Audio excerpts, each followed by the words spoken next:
Welcome to it, everybody, the Chris Salcedo Show. Tonight, I want to address a number of emails that I've received from the dynamic duo of never-Trumper Republicans and Socialist Democrats. Though these emails vary on the issues they use to accuse me of being a non-thinking Latino, the majority all arrive at the same conclusion. They say I'm part of a cult of Trump and that my support for the former president is merely my attempt to get into his good graces for influence, popularity, or riches. How wrong they are. Confronting the socialists and never-Trump movements. That's our focus in tonight's preamble. The most egregious and disgraceful display of never-Trump and socialist collusion resulting in one-party rule in Washington, D.C. has come recently from Liz Cheney. The daughter of the former VP, Dick Cheney, apparently didn't learn much about recognizing and opposing real threats to Americans and the freedom and liberty we enjoy under the Constitution. Despite the threat posed by an ever-devolving Democrat Socialist Party, Liz Cheney, like many poor marksmen, keep missing the target, claiming President Donald J. Trump is the one who must be stopped. A month ago, Liz Cheney took to the pages of the left-wing Washington Post to urge Republicans to reject the so-called Trump cult of personality. Conservatives don't read the Post, so Cheney was really reaching out to her new buddies, the Socialists. Her virtue-signaling stunt let left-wingers everywhere know she was on their team. With Cheney's eye off the ball, she neglected to recognize that history is also watching her.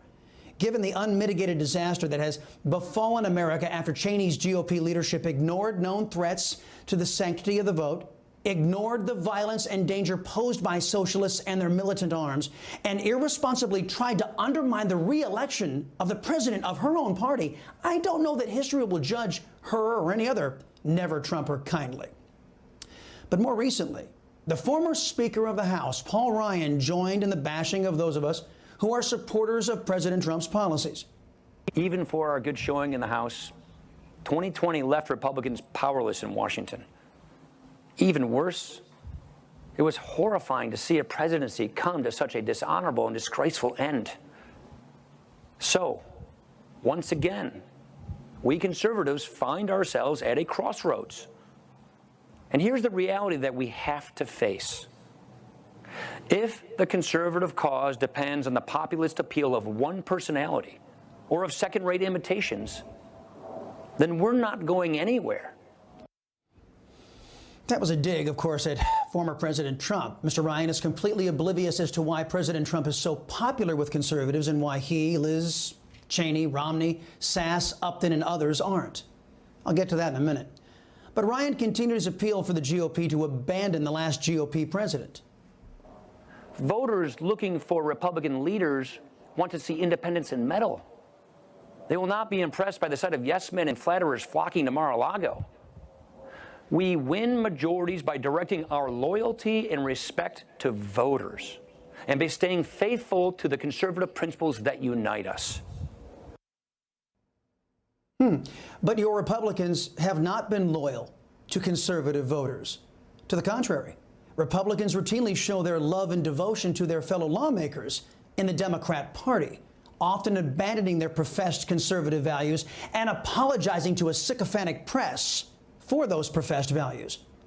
The only time Republicans remember the conservative planks of that party's platform is every 2 years for members of the House and every 6 years for the Senate.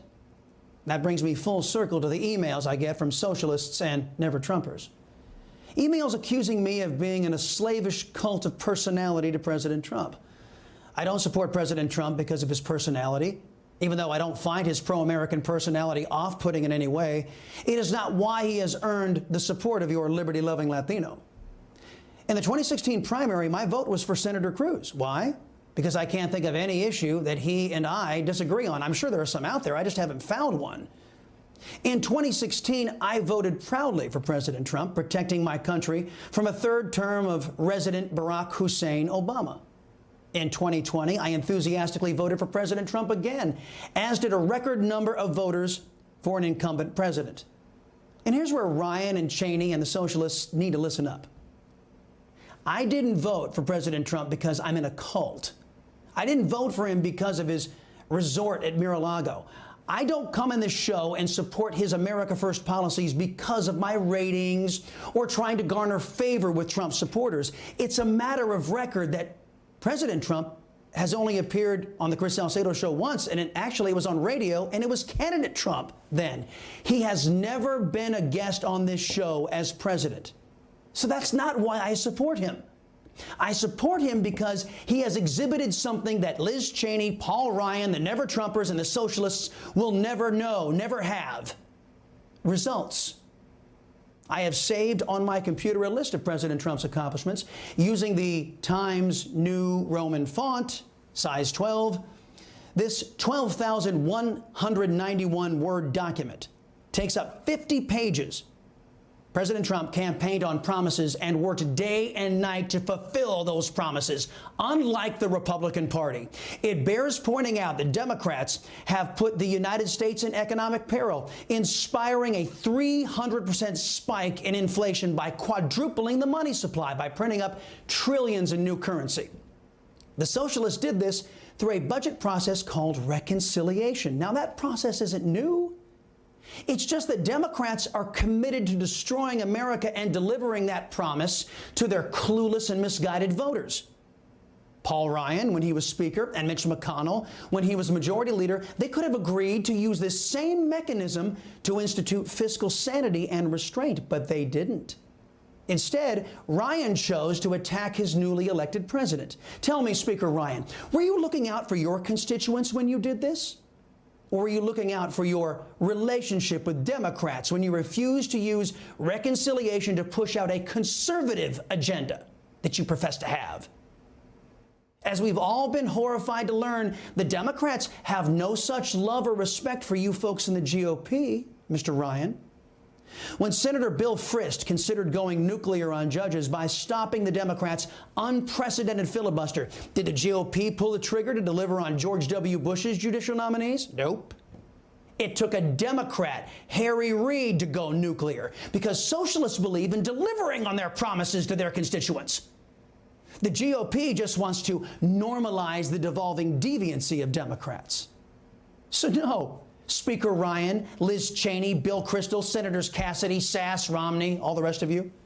I don't support President Trump because of his populist appeal. I support him because he has delivered on more conservative results than all of you combined. The conservative movement is done with people who are content to only talk about conservatism. Unlike Never Trumpers, President Trump has earned our support because, unlike the Republican Party, he's delivered on conservatism.